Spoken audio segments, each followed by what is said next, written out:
मुलांनो, सुस्वागतम. संगीता भालसिंग या माझ्या यूट्यूब चॅनलवर तुम्हा सर्वांचे हार्दिक स्वागत. राज्यशास्त्र इयत्ता 11वी हा विषय अभ्यासाला घेतला आहे. विभाग क्रमांक 4 आंतरराष्ट्रीय संबंध यामधील प्रकरण क्रमांक 9 1945 नंतरचे जग भाग 1 आहे. यामधील उपघटक अभ्यासणार आहोत. शीतयुद्धाचे कालखंड. याचे 2 कालखंड वेगवेगळे अभ्यासायचे आहेत. त्यातला कालखंड जो आहे तो 1945 ते 49-50चा हा एक कालखंड आहे. हा सुरुवातीचा काळ म्हणतात. आणि कालखंड आपण दुसरा विचारात घेऊया. कालखंड 1949-50 ते 1959 म्हणजे आशियामधील शीतयुद्ध. या 2 कालखंडांचा इथे आपण अभ्यास करणार आहोत. चला तर पाहूया शीतयुद्धाचे जे 2 कालखंड केलेले आहेत त्याचा अभ्यास. कालखंड 1945 ते 1949-50 त्याला सुरुवातीचा काळ असं नाव दिलं आहे. या सुरुवातीच्या काळात शीतयुद्धाला निश्चित स्वरूप प्राप्त झालं होतं की अमेरिका आणि रशिया या 2 गटामध्ये विभागलेल्या राष्ट्रांच्या संदर्भात निश्चित स्वरूप प्राप्त झालेलं होतं. तणाव निर्माण झालेला होता. या काळात राजकीय विचारप्रणाली, आर्थिक व लष्करी पैलूंवर युरोपची विभागणी केली गेली आणि युरोपाची 2 भागात विभागणी झाली होती. आपण अभ्यासले पूर्व युरोप आणि पश्चिम युरोप. एक बाजू अमेरिकेची आणि एक रशियाची. त्यात राजकीय पैलू हा युरोपच्या विभाजनाचा होता. राजकीय बाजूने विचार केला तर युरोपचं विभाजन आणि विचारप्रणाली ही राष्ट्रांच्या ध्येयांबाबत, विचारप्रणालीबाबत, ध्येयाबाबत आणि आकांक्षाबाबत होती. दोन्ही बाजूची ध्येय आणि आकांक्षा वेगवेगळी.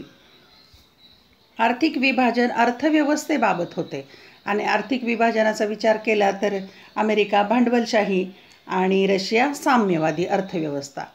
आणि लष्करी घटक हा लष्करी गटांबाबत होता आणि लष्करी गट निर्माण झालेले होते दोन्ही बाजूंचे. या 2 गटातील विभागणीला पूर्व पश्चिम विभागणी असेही म्हटले जाते आणि या विभागणीलाच पूर्व पश्चिम विभागणी असं म्हटलं जातं. एक बाजू अमेरिकेची आणि एक रशियाची.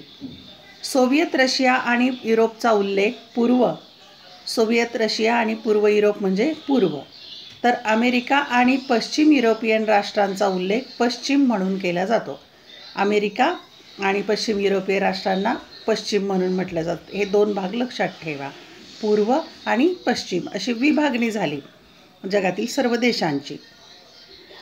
माहीत आहे का तुम्हाला पोलादी पडदा? याबाबत थोडीशी माहिती आपण घेऊया. ब्रिटनचे माजी प्रधानमंत्री विन्स्टन चर्चिल यांनी 1946 मध्ये अमेरिकेत फुलटन येथील वेस्टमिनिस्टर महाविद्यालयातील भाषणात युरोपमधील परिस्थितीचे वर्णन केले. पोलादी पडदा कोणी म्हटलेला आहे तर ब्रिटनचे पंतप्रधान होते विन्स्टन चर्चिल. त्यांनी 1946 मध्ये अमेरिकेमध्ये एक भाषण केलं होतं एका महाविद्यालयात. अमेरिकेमध्ये फुलटन येथे भाषण केलं होतं वेस्टमिनिस्टर महाविद्यालयामध्ये. युरोपमध्ये कशी परिस्थिती त्याचं वर्णन केलं. ते काय म्हणाले पाहूया. बाल्टिकमधील स्टोटीनपासून ॲड्रियाटिकमधील स्ट्रीटपर्यंत युरोप खंडात एक पोलादी पडदा पडला आहे. एक पडदा आहे म्हणजे 2 भाग झालेले आहेत. हे भाषण युरोपची पूर्व पश्चिम विभागणी दर्शवणारे पहिले वक्तव्य होते. म्हणजे पूर्व युरोप आणि पश्चिम युरोप असे 2 भाग झालेले आहेत. हे या वाक्यावरून निदर्शनास येतं, त्यांच्या वक्तव्यावरून. आता पहा, इथे पुस्तकात नकाशे दिलेले आहेत. हा नकाशा आहे 2ऱ्या महायुद्धानंतर युरोपचे विभाजन झाले.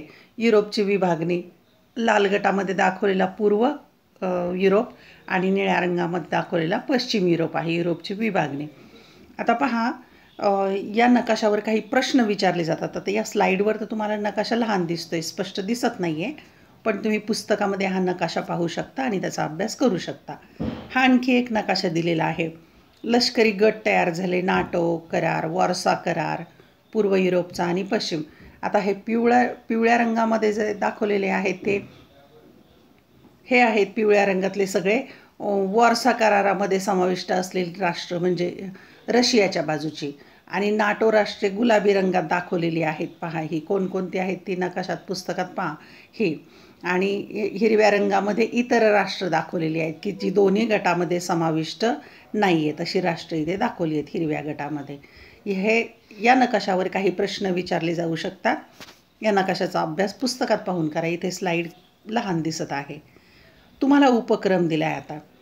शोधा पाहू नाटोची सभासद राष्ट्रे कोणती आहेत. नाटो या संघटनेची कोणकोणती राष्ट्र आहेत. गुगल करा, माहिती मिळेल. याच दरम्यान आशियात काही महत्त्वाच्या घटना घडल्या. आता आपण आशिया खंडात काय घडलंय ते पाहूया. नंबर 1, 1947मध्ये भारताला स्वातंत्र्य मिळालं. आशियातील वसाहतवाद विरोधी चळवळीचे हे यश होते. आणि आशियामध्ये जिथे जिथे या लोकांच्या परकीयांच्या वसाहती होत्या तिथे स्वातंत्र्य चळवळी सुरू होत्या. काहींना स्वातंत्र्य मिळालं, काहींची सुरुवात झाली. 2, 1949मध्ये माओ झेडॉंग यांच्या नेतृत्वाखालील चीन कम्युनिस्ट राष्ट्र झाले. हे लक्षात ठेवा. चीनमध्ये काय झालं 1949ला? माओ झेडॉंग यांच्या नेतृत्वाखाली चीन हे कम्युनिस्ट राष्ट्र झालं. आपलं शेजारी राष्ट्र कम्युनिस्ट साम्यवादी राष्ट्र झालं. 1950मध्ये चीनने सोव्हिएत रशियाबरोबर लष्करी करार केला. आणि 1950मध्ये चीन आणि रशिया दोन्हीही साम्यवादी राष्ट्र यांचा एक लष्करी करार झाला. कालखंड पाहूया आता आपण. 1949 ते 1959 त्याला आशियामधील शीतयुद्ध म्हणतात. शीतयुद्ध पण ते आशिया खंडातलं विचारात घेतलं. आपण मागचा अभ्यास केला युरोपातलं, आता आशिया खंडातलं. चीनमध्ये साम्यवादी सरकार आल्यानंतर आशियात बदल होऊ लागले. आशिया खंडात बदल होऊ लागले. 1950मध्ये कोरियात युद्ध सुरू झाले. कोरिया या देशामध्ये युद्ध सुरू झाले 1950ला. उत्तर कोरियाने दक्षिण कोरियावर आक्रमण केल्याने युद्ध सुरू झालं. उत्तर कोरियाने दक्षिण कोरियावर आक्रमण केलं. दक्षिण कोरियाने संयुक्त राष्ट्रांकडे मदत मागितली. युनोकडे मदत मागितली दक्षिण कोरियाने. संयुक्त राष्ट्रांनी दक्षिण कोरियाच्या संरक्षणाकरता सैन्य पाठवलं. कोरियन युद्ध 1950 पासून ते 1953पर्यंत चाललं. आणि कोरियाची उत्तर व दक्षिण अशी विभागणी होऊन युद्ध थांबलं. म्हणजे उत्तर कोरिया वेगळं झालं आणि दक्षिण कोरिया वेगळं झालं. जो 1950 ते 53पर्यंत युद्ध चाललं आणि त्यानंतर युद्ध थांबलेलं आहे. त्यांची विभागणी हो. उपक्रम दिलाय, शोधा पाहू. कोरियन युद्धात भारताने सहभाग घेतला होता का? भारताचा सहभाग कशा स्वरूपात होता? आपण शांतीसेना आहे या युनोची याबाबत उल्लेख केलेला आहे मागे. मग भारताने त्यामध्ये काय सहभाग घेतला? गुगलवर माहिती मिळवा, कमेंटमध्ये लिहा. आशियात अनेक लष्करी गट तयार झाले. आशिया खंडात सुद्धा लष्करी गट तयार झाले. कोणकोणते ते पाहूया. हे गट पुढील प्रमाणे. आता पहिला गट आहे ANZUS, ANZUS 1952चा गट आहे. हा गट कोणी केला तर ऑस्ट्रेलिया, न्यूझीलंड आणि अमेरिका यांचा ANZUS गट आहे. नंतर SEATO, south east Asia treaty organisation 1954ला. हा 52ला झाला, हा 1954ला गट झाला SEATO. यामध्ये कोणकोणते देश? Thailand, Philippines, Australia, New Zealand, France, United kingdom आणि अमेरिका हे सगळे शीतयुद्धासाठी गट निर्माण झालेले आहेत. पहा, ANZUS, SEATO. नंतर आता पुढचा गट आहे सेंटो. सेंटो म्हणजे काय तर सेंट्रल ट्रेटी ऑर्गनायझेशन. म्हणजे हा झाला 1955ला. यामध्ये कोणती राष्ट्र होती? तुर्कस्तान, इराक. आणि इराकने 1958मध्ये सदस्य सोडलं. इराण 1979मध्ये सदस्यत्व सोडले आणि पाकिस्तान सेंटोमध्ये. तुर्कस्तान, Iraq, Iran, Pakistan. Soviet Russia आणि चीन सुरक्षा करार झाला. रशियाचा आणि चीनचाही सुरक्षा करार झाला 1950मध्ये.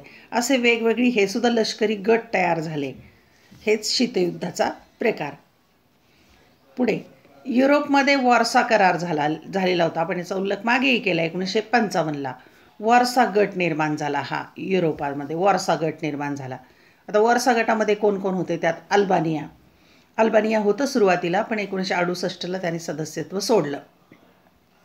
अल्बानिया, बल्गेरिया, चेकोस्लोवाकिया, पूर्व जर्मनी, हंगेरी, पोलंड आणि रोमानिया हे वॉर्सा करारामध्ये समाविष्ट असलेले देश. 1950च्या दशकात सोव्हिएत रशियात देखील बदल झाले. आता 1950मध्ये सोव्हिएत रशियामध्ये बदल व्हायला सुरुवात झाली. 1953मध्ये जोसेफ स्टॅलिनच्या मृत्यूनंतर निकिता क्रुश्चेव सत्तेवर आले. क्रुश्चेव सत्तेवर आलेले आहेत स्टॅलिनच्या मृत्यूनंतर. आता क्रुश्चेवच्या संदर्भात माहिती घेऊया आपण. क्रुश्चेव यांनी सोव्हिएत रशियाच्या धोरणात बदल घडवून आणले. त्यांनी खूप बदल केले रशियाच्या धोरणात. त्यांनी शांततामय सहजीवनाच्या धोरणाची संकल्पना मांडली की या युद्धाने कोणाचंही भलं होणार नाही आहे, म्हणून शांततामय सहजीवन असलं पाहिजे ही संकल्पना मांडली. सोव्हिएत साम्यवादी व्यवस्था आणि अमेरिकन भांडवलशाही व्यवस्था या दोन्हींना शांततेत नांदावे लागेल असे ते सांगत होते. देश कोणताही असो, अर्थव्यवस्था कोणत्याही असो, पण दोन्ही देशांनी शांततेत राहणं गरजेचं आहे, दोन्ही बाजूंनी, असं ते सांगत होते. सहजीवनाला पर्याय नव्हता, कारण जर दोघांमध्ये आण्विक युद्ध झाले तर ते संहारक असेल याची जाणीव त्यांना होती. कारण दोन्हीही बाजूकडे अण्वस्त्र होती, अणुबॉम्ब होते. जर पुन्हा अशा प्रकारचं युद्ध झालं तर कठीण परिस्थिती निर्माण होईल, अतिशय भयानक असेल, ते संहारक होईल याची जाणीव दोन्ही गटांना होती. म्हणूनच क्रुश्चेवने शांततामय सहजीवन ही संकल्पना मांडली. या कालखंडातील आणखी एक प्रवाह हा आशिया व आफ्रिकेतील प्रादेशिकतावाद हा होता. महत्त्वाची संकल्पना आहे प्रादेशिकतावाद, हे लक्षात घ्या.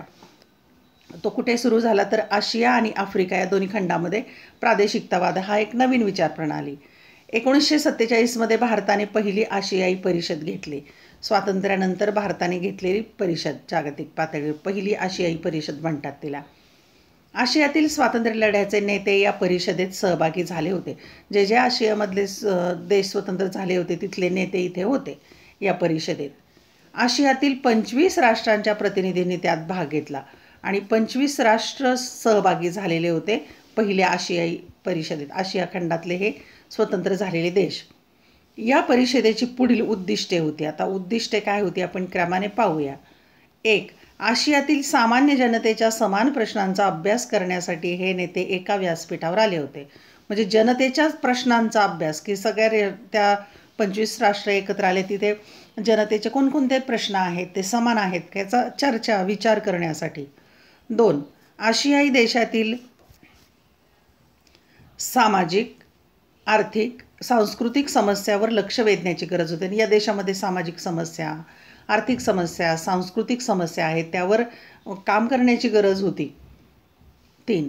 एकमेकांशी परस्पर संबंध प्रस्थापित करून संपर्क आणि सामंजस्य वाढवणे, म्हणजे एकमेकांच्या मदतीने विकासाकडे जायचं ही भूमिका होती त्याची. एकमेकांशी चांगले संपर्क ठेवायचा, संबंध ठेवायचे, सामंजस्याने विकासाची भूमिका पार पाडायची होती. ही परिषद म्हणजे आशियाई प्रादेशिकतावादाची सुरुवात मानली जाते आणि हीच प्रादेशिकतावादाची सुरुवात मानली जाते आशियामध्ये सुरू झालेली.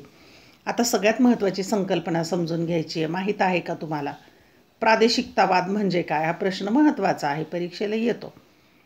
एखाद्या भौगोलिक क्षेत्रातील राष्ट्र प्रादेशिक संघटना तयार करत असतात. प्रादेशिकतावाद म्हणजेच प्रादेशिक संघटना. आपले राष्ट्रहित एकत्रितपणे साध्य करण्यासाठी हे गट तयार केले जातात आणि आपल्या राष्ट्राचं हित आणि सर्वांनी मिळून साध्य करायचं आहे. हे गट स्वतःची स्वतंत्र अस्मिता प्रस्थापित करण्याचा प्रयत्न करतात. एक स्वतःची स्वतंत्र वेगळी अस्मिता, स्वाभिमान जपण्याचा प्रयत्न. प्रादेशिक पातळीवरील या सहकार्याला प्रादेशिकतावाद म्हणतात. भौगोलिक जवळीक म्हणजे भौगोलिकदृष्ट्या जवळजवळ असणं जसं महत्त्वाचं आहे, तसेच काही निश्चित कार्यासाठी देखील गट तयार होतात. म्हणजे भौगोलिकदृष्ट्या जवळ असणारे देश एका गटात येऊ शकतात किंवा काही निश्चित कार्य ठरवलेलं असेल तरीही गट होऊ शकतात. त्यामध्ये दळणवळण, ऊर्जा, आरोग्य यासारखी कार्य असू शकतात. या वेगवेगळ्या विषयावर सुद्धा गट होऊ शकतात, एकत्र येऊ शकतात राष्ट्र विकासाच्या दृष्टीने. प्रादेशिकतावादाची सुरुवात आपापसातील राजकीय संवादातून होते. मग देश एकमेकांशी राजकीय संवादातून असे गट तयार करतात, त्याला प्रादेशिकतावाद म्हणतात. या संवादातून एखादी संघटना तयार होऊ शकते आणि यातूनच प्रादेशिकतावादाची संकल्पना निर्माण झालेली आहे. आता पहा, युरोपियन युनियन, त्याला EU म्हणतात. Asian Association of South East Asian Nations किंवा सार्क. युरोपियन युनियन ही संघटना आहे प्रादेशिकतावादाचं उदाहरण.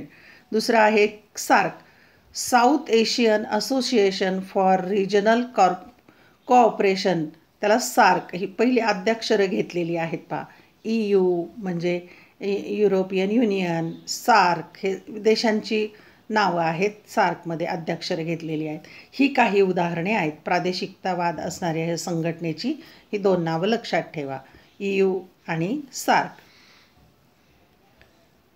या परिषदेनंतर 1955मध्ये इंडोनेशियात बांडुंग येथे परिषद घेतली. इंडोनेशियामध्ये घेतलेली आहे बांडुंग येथे 1955ला परिषद, आशियाई परिषद. प्रादेशिकतावादाला अधिक व्यापक करण्यासाठी आफ्रिकेला समाविष्ट करून बांडुंग येथे पहिली आशियाई आफ्रिकी परिषद घेतली गेली. आता पहिली जी परिषद झाली ती आशियाई होती.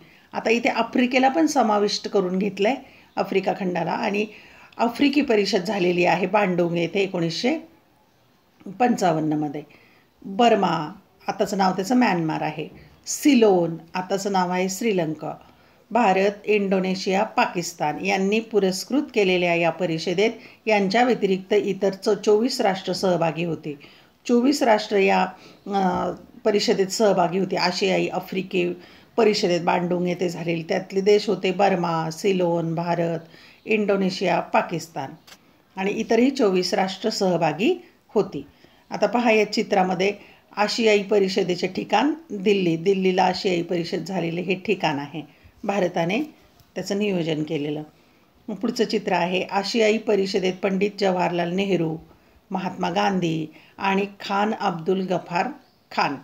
पंडित नेहरू, महात्मा गांधी आणि खान अब्दुल गफार खान आशियाई परिषदेमध्ये सहभागी नेते. या परिषदेचे मुख्य हेतू पुढीलप्रमाणे. आता बांडुंग परिषदेचे मुख्य हेतू काय होते पाहूया. 1. सद्भावना व सहकार्याला प्रोत्साहन देणे, म्हणजे देशादेशाने एकमेकांच्यात सहकार्य करायचं आहे. 2. आशिया व आफ्रिकेतील जनतेच्या सामाजिक, आर्थिक आणि सांस्कृतिक प्रश्नांची चर्चा करणे. आफ्रिका आणि आशिया खंडातील जे सामान्य जनता आहे त्यांच्या समस्या काय आहेत, सामाजिकदृष्ट्या, आर्थिकदृष्ट्या, सांस्कृतिकदृष्ट्या त्यांचे प्रश्न, त्याची चर्चा करायची. 3. आशिया आणि आफ्रिकेचे जागतिक स्थान काय आहे हे पाहून जागतिक शांततेसाठी काय प्रयत्न करता येईल ते पाहणे. म्हणजे या आशिया आणि आफ्रिकेतील देशांचं जगात काय स्थान आहे याचा विचार करायचा आणि मग जगाच्या शांततेसाठी काय प्रयत्न करता येतील याचा विचार किंवा चर्चा केली गेली. बांडुंग परिषद ही ऐतिहासिकदृष्ट्या महत्त्वाची होती. आशिया व आफ्रिकेतील प्रादेशिकतावाद पसरवण्याची त्याने कामगिरी केली. प्रादेशिकतावाद पसरवण्याचं काम या बांडुंग परिषदेने केलेलं आहे, ऐतिहासिकदृष्ट्या खूप महत्त्वाची. आता पाहू या चित्रामध्ये आफ्रिकन आशियाई परिषदेचं ठिकाण हे बांडुंग परिषदेचं ठिकाण पहा.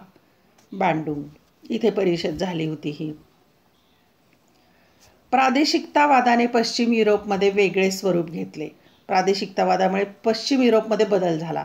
तेथे आर्थिक सहकार्य हा प्रादेशिकतावादाचा पाया होता. आर्थिकदृष्ट्या एकमेकांना सहकार्य करणं.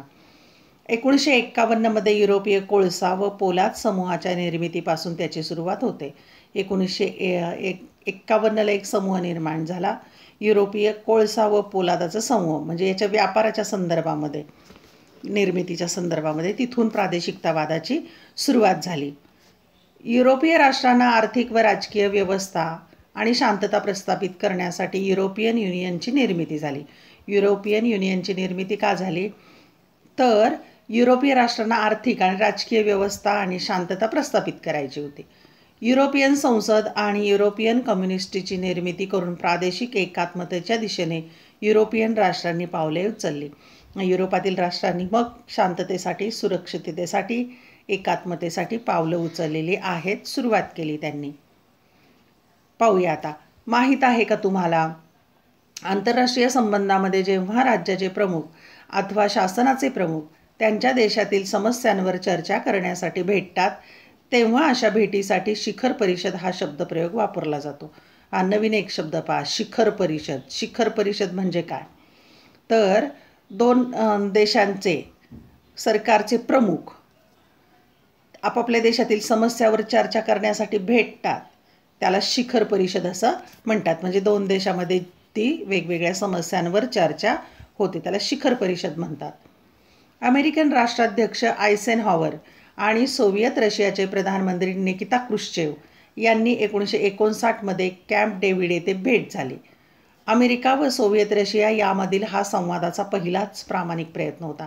म्हणजे शीतयुद्ध संपण्याचं हे लक्षण की पहा, आयसेनहॉवर अमेरिकेचे राष्ट्राध्यक्ष आणि रशियाचे प्रधानमंत्री होते निकिता क्रुश्चेव यांची भेट झालेली आहे 1959मध्ये कॅम्प डेव्हिड येथे भेट झाली.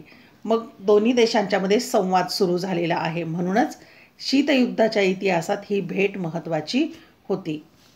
दोन्ही राष्ट्रांच्या दृष्टीने भेट महत्त्वाची होती. चित्रामध्ये पहा, कॅम्प डेव्हिड 1959 येथे राष्ट्राध्यक्ष ड्वाईट आयसेनहॉवर आणि प्रधानमंत्री निकिता क्रुश्चेव आणि आयसेनहॉवर यांची ही भेटीचं चित्र.